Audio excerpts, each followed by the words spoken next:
We have lived through so many revolutions. Why does everything still suck? I got a quote for you. Hold on a sec. A nation that continues year after year to spend more money on military defense than on programs of social uplift is approaching spiritual death. That's Dr. King in his speech Beyond Vietnam in 1967 at Riverside Church. Because while we have lived through many revolutions, as he says 2 pages before, we have yet to live through a true revolution of values. A second quote. This one comes from Dr. Ruha Benjamin's book, Viral Justice, on page 143. When it comes to capitalism, even those who recognize its harms have a hard time imagining any other way of organizing society. And so our only option is to make capitalism more compassionate.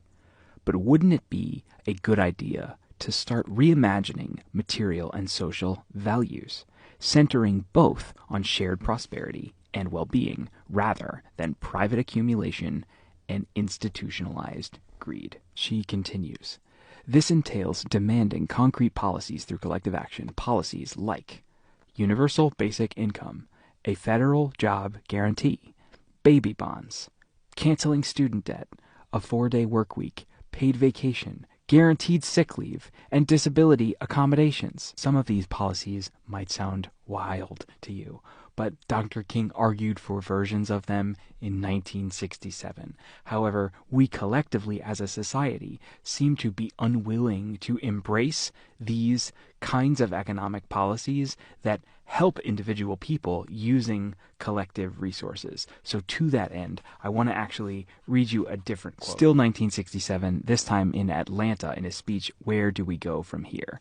I want to say to you, as I move to my conclusion, as we talk about where do we go from here, we must honestly face the fact that the movement must address itself to the question of restructuring the whole of American society. There are 40 million poor people here. And one day we must ask the question, why are there 40 million poor people in America?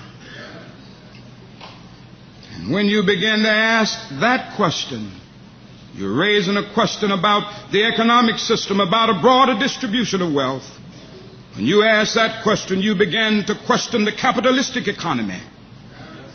And I'm simply saying that more and more, we've got to begin to ask questions about the whole society. We are called upon to help the discouraged beggars in life's marketplace. But one day we must come to see that an edifice which produces beggars needs restructuring. So while sparkly new technologies might appear to us to be revolutions, at least in recent history, every single technological revolution has just allowed the concentration of wealth and the greater distribution of wealth, as King says, to spread even further apart. What I'm talking about is far beyond communism.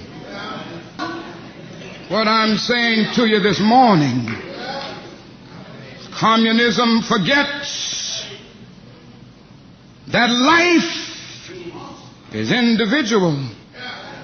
Capitalism forgets that life is social. The kingdom of brotherhood is found neither in the thesis of communism nor the antithesis of capitalism, but in a higher synthesis.